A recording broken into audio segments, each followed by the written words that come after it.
The Book of Matthew. In the New Testament.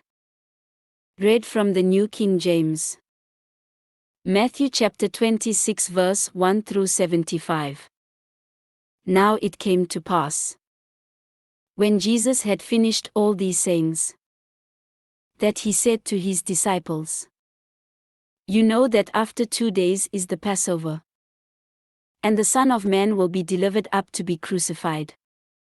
Then the chief priests, the scribes, and the elders of the people assembled at the palace of the high priest, who was called Caiaphas, and plotted to take Jesus by trickery and kill him.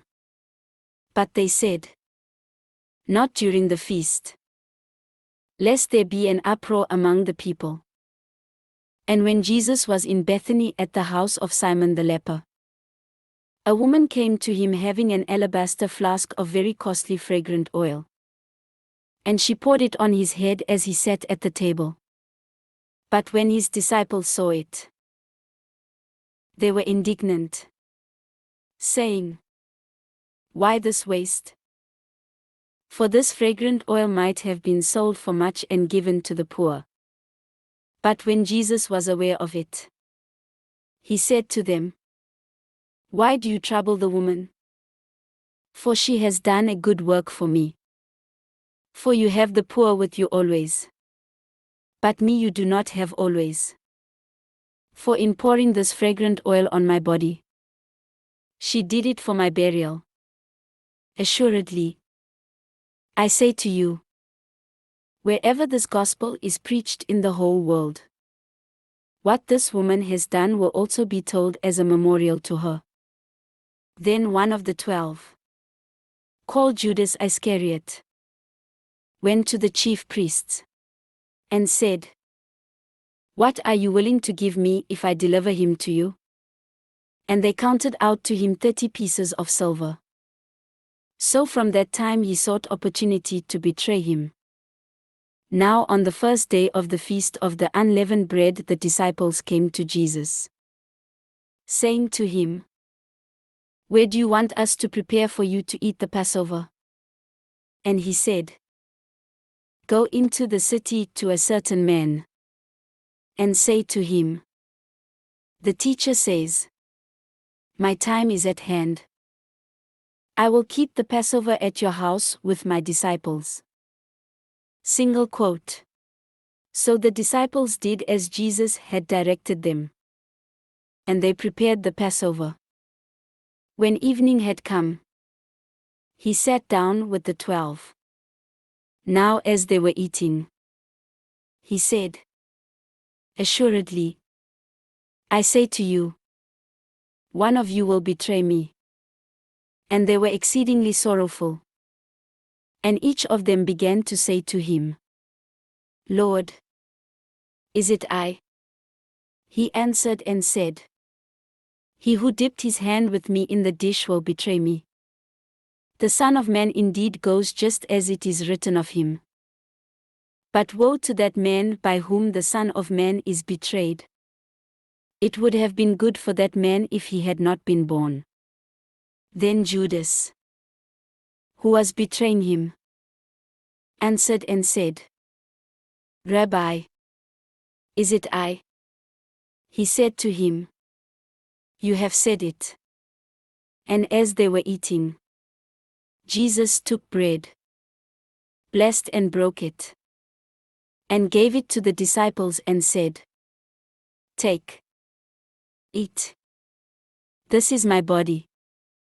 Then he took the cup, and gave thanks, and gave it to them, saying, "Drink from it, all of you. For this is my blood of the new covenant, which is shed for many for the remission of sins. But I say to you, I will not drink of this fruit of the vine from now on until that day when I drink it new with you in my Father's kingdom." And when they had sung a hymn, they went out to the Mount of Olives. Then Jesus said to them, "All of you will be made to stumble because of me this night. For it is written, I will strike the shepherd, and the sheep of the flock will be scattered. But after I have been raised, I will go before you to Galilee." Peter answered and said to him, "Even if all are made to stumble because of you, I will never be made to stumble." Jesus said to him, "Assuredly, I say to you that this night, before the rooster crows, you will deny me 3 times." Peter said to him, "Even if I have to die with you, I will not deny you." And so said all the disciples. Then Jesus came with them to a place called Gethsemane, and said to the disciples, "Sit here while I go and pray over there." And he took with him Peter and the 2 sons of Zebedee. And he began to be sorrowful and deeply distressed. Then he said to them, "My soul is exceedingly sorrowful, even to death. Stay here and watch with me." He went a little farther and fell on his face, and prayed, saying, "O my Father, if it is possible, let this cup pass from me. Nevertheless, not as I will, but as you will." Then he came to the disciples and found them asleep, and said to Peter, "What? Could you not watch with me 1 hour? Watch and pray, lest you enter into temptation. The spirit indeed is willing, but the flesh is weak." Again, a second time, he went away and prayed, saying, "O my Father, if this cup cannot pass away from me unless I drink it, your will be done." And he came and found them asleep again, for their eyes were heavy. So he left them, went away again, and prayed the 3rd time, saying the same words. Then he came to his disciples and said to them, "Are you still sleeping and resting?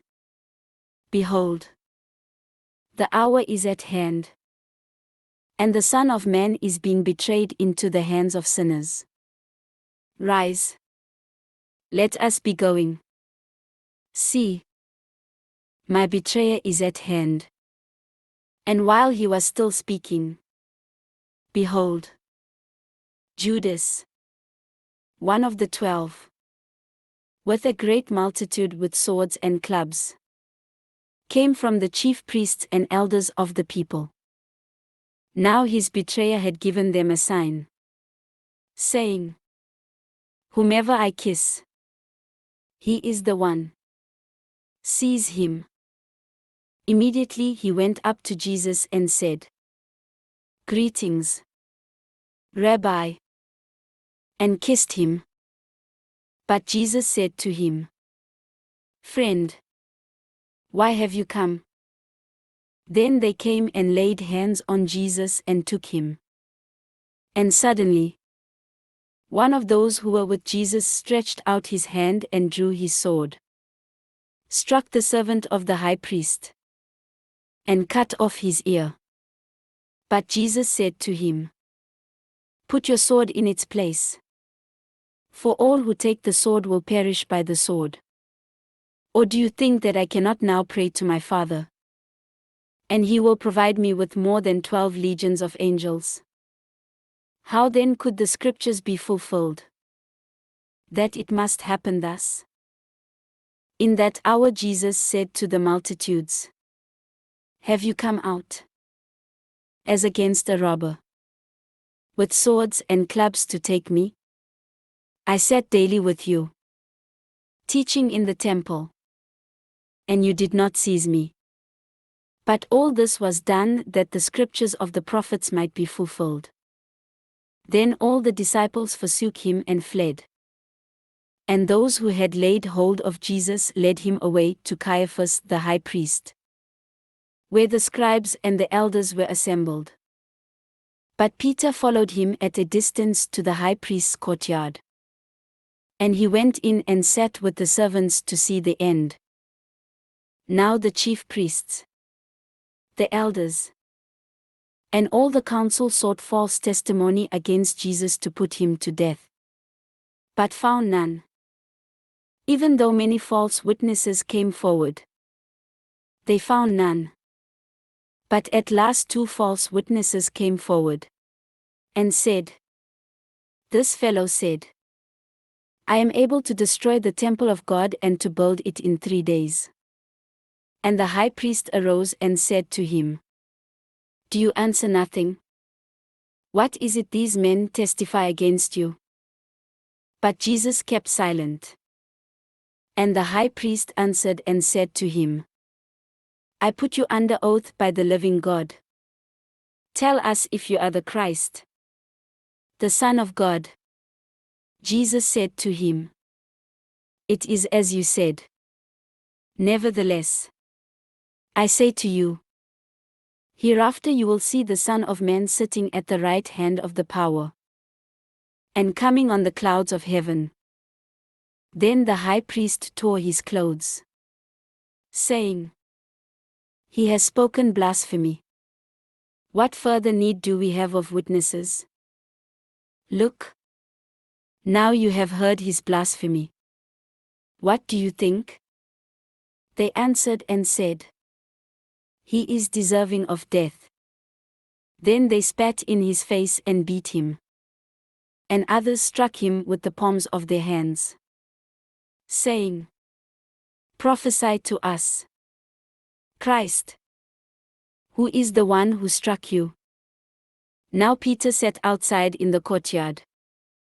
And a servant girl came to him, saying, "You also were with Jesus of Galilee." But he denied it before them all, saying, "I do not know what you are saying." And when he had gone out to the gateway, another girl saw him and said to those who were there, "This fellow also was with Jesus of Nazareth." But again he denied with an oath, "I do not know the man." And a little later those who stood by came up and said to Peter, "Surely you also are one of them, for your speech betrays you." Then he began to curse and swear, saying, "I do not know the man." Immediately a rooster crowed. And Peter remembered the word of Jesus who had said to him, "Before the rooster crows, you will deny me 3 times." So he went out and wept bitterly. This ends Matthew chapter 26.